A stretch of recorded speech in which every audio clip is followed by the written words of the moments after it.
और हैरानगी की बात तो यह होगी कि कोविड के दौरान मंदिरें बंद रहती थी, मस्जिदें बंद रहती थी, गुरुद्वारे बंद रहते थे, शराब की दुकान पहले खोले जाते थे। यह है हमारे देश का एक अलहदा सा मुख्यमंत्री। दिल्ली में शराब की दुकानों की घोषणा करते थे और उसके बाद उनको लाठी चार्ज करना पड़ता था। फिर यह घोषणा कर देते थे कि 2 दिन के बाद हम बंद करेंगे कि ज्यादा बिके वो शराब, ताकि लोग स्टॉक करके रखें। आपको याद होगा, मैं आपको सारी स्मृति में ला रहा हूं। और शराब की दुकानें ये खोल दिया करते थे ताकि ज्यादा से ज्यादा लोग शराब पिएं, इनको रेवेन्यू मिले। लेकिन वही 21-22 में इन्होंने कहा कि ये रेवेन्यू बनने का चक्कर छोड़ते हैं, प्राइवेट आदमी को देते हैं, वो शराब बेचेंगे और उससे जो कमीशन मिलेगा मेरे पास आ जाएगा। यही इनके ऊपर आरोप है। अब इस आरोप को इनको गलत साबित करना है और इस आरोप को गलत साबित करने के लिए नार्को टेस्ट की मैं डिमांड कर रहा हूं कि आप नार्को टेस्ट करवा दीजिए। क्या आपने कभी कोई झूठ नहीं बोला, किसी से कोई कमीशन नहीं खाया, तो जो आपने किया है उसका वैज्ञानिक साक्ष्य आ जाएगा सामने में और उस वैज्ञानिक साक्ष्य को आप अदालत में दम ठोक करके बोलिए कि भाई देखिए, मेरा तो नार्को टेस्ट हो गया है, मैं नार्को टेस्ट की चुनौती देता हूं। सरकार चाहे तो मेरा नार्को टेस्ट कर ले कि मैं झूठ बोल रहा हूं या सच बोल रहा हूं।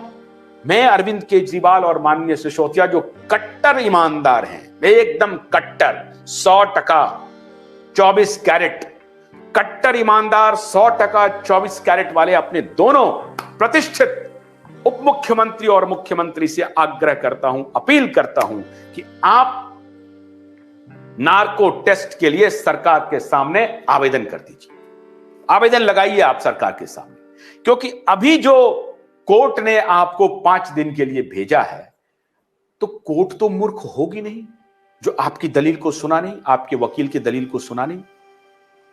हो सकता है कि मोदी जी का फोन चला गया होगा, आप कह सकते हैं कि मोदी जी ने फोन कर दिया होगा। अरे अदालतें भी बिक गई हैं, तो चलिए ये भी बात है, तो इसका भी एक टेस्ट करवा लीजिए। ये सारे आरोप प्रत्यारोप लगाना आप अरविंद केजरीवाल जी बंद कर दीजिए। अब मैं आपको एक दूसरा वीडियो दिखाता हूं, 2-3 वीडियो मैं आपको दिखाता हूं इंटरेस्टिंग, मैं अरविंद केजरीवाल और मनीष सिसोदिया के बारे में। ये बंगाल में वो एक भाषण दे रहे हैं अरविंद केजरीवाल, अद्भुत बात सब बोल रहे हैं ये। जो ये बोलते हैं वो ऐसा होता भी दिख रहा है, कमाल की बात है। लेकिन ये बंगाल में किसको संबोधित कर रहे थे, किस प्रकार के नेता हैं अरविंद केजरीवाल, इसको समझिए आप। ये कट्टर ईमानदार, आम आदमी के लिए चलने वाले नेता। बंगाल में, पश्चिम बंगाल में ज्यादातर मुस्लिम आबादी है। उस सभा में मुस्लिम आबादी को संबोधित क्या कर रहे हैं, जरा सुनिए, जरा सुनिए, आपको अंदाजा हो जाएगा ये किस प्रकार के नेता हैं। सोचता हूं उतना मेरा शरीर कांप उठता है। अगर ये दोनों दोबारा 2019 में आ गए, अगर मोदी और अमित शाह दोबारा 2019 में आ गए, दोस्तों ये पाकिस्तान नहीं बचेगा, ये पाकिस्तान को बर्बाद कर देंगे। अब मैं हैरान हूं। अब ये मोदी और अमित शाह की तारीफ कर रहे हैं या मोदी अमित शाह की आलोचना कर रहे हैं? किस सभा में ये बोल रहे हैं, उसका तात्पर्य क्या है?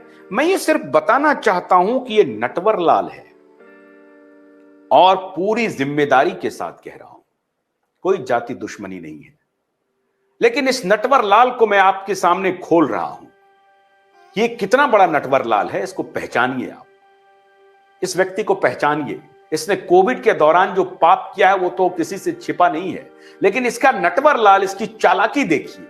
चूंकि पश्चिम बंगाल में ममता बनर्जी का एक बहुत बड़ा वोट बैंक हमारी मुस्लिम आबादी है, तो मुस्लिम आबादी को उनकी समस्याओं से बात नहीं करवा रहे हैं, उनको नहीं बोल रहे हैं कि आपकी क्या समस्या है, आपके लिए हम क्या करेंगे, कैसे करेंगे, ये नहीं बोल रहे हैं।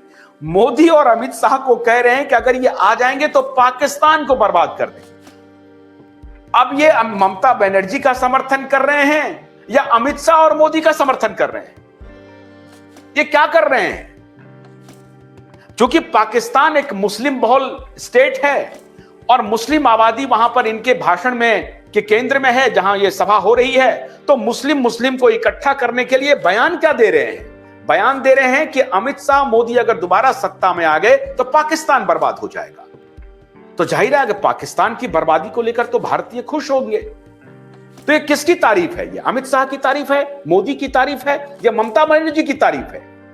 किसकी तारीफ है? उस सभा में ये बोल रहे हैं। अब हैरान हैं। मैं सिर्फ ये बताना चाहता हूं कि इनके वक्तव्य का तात्पर्य क्या है, इसका मतलब क्या होता है। ये बहुत ही क्लमजी व्यक्तित्व है, बहुत ही क्लमजी। आप इसको डिकोड नहीं कर सकते। अरविंद केजरीवाल को आप डिकोड नहीं कर सकते हैं। और इन्हीं की छाया जो है मनीष सिसोदिया पर भी पड़ी है।